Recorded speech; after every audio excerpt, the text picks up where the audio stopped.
In front of me is HUAWEI P Smart 2021, and let me show you how to check total screen time on this device.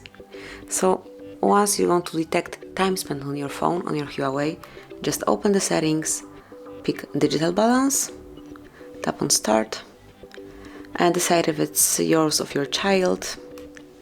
For the second time, if you will open this digital balance, you will not have to set it up, but as I did it for the first time, I had to choose if it's mine or not, or my kiddos, and then here it is. So here you can check the time spent on the device, and if you'd like to detect more info, just tap on more, and here you've got all apps in detail.